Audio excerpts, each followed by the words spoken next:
We've been talking about ITIL, but have you ever felt overwhelmed by all the steps and best practices in ITIL, especially with version 4?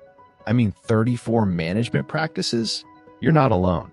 Today, we'll talk about how ITIL is best used as a checklist for consideration, not as rigid doctrine. Think of ITIL like a recipe. Every time you cook, you follow a sequence, but you also adapt based on what's available and who you're serving. ITIL's practices are ingredients. Use what fits your situation. What matters most is understanding the concepts behind each practice. When you grasp the why, you can adapt the how to fit your client, industry, or project. Planning a trip? You make a checklist, pack bags, book hotels, plan routes. But each trip is different. ITIL works the same way. Use the checklist, but adjust for your journey. ITIL 3 gave us a clear framework: strategy, design, transition, operation, improvement. ITIL 4 offers 34 practices. Both have value, but don't get lost in the details. Focus on what helps you deliver results. Using ITIL as a checklist helps you remember what's important: risk, change, value, relationships. It's not about following every step, but making sure you've considered what matters. Problems arise when ITIL is treated as dogma or when we overcomplicate things with jargon and unnecessary steps. Don't baffle people with complexity. Keep it simple, clear, and effective. Every company, project, and client is different.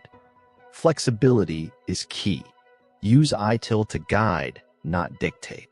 Often, the larger the company, the more complex the implementation. For smaller companies, focus on simplicity without losing what's essential.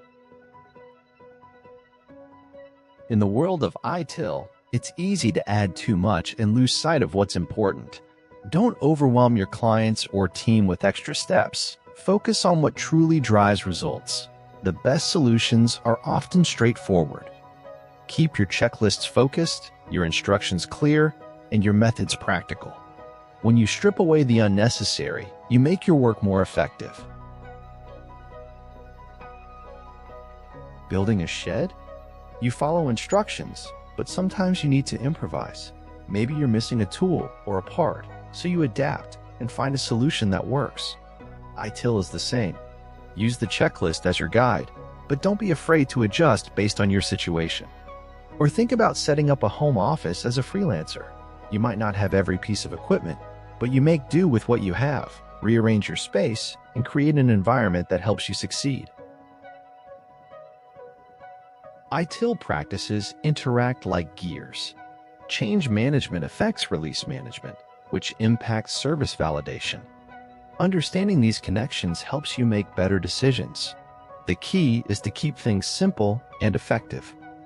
Don't get bogged down by unnecessary details or rigid rules. Focus on what helps you deliver results.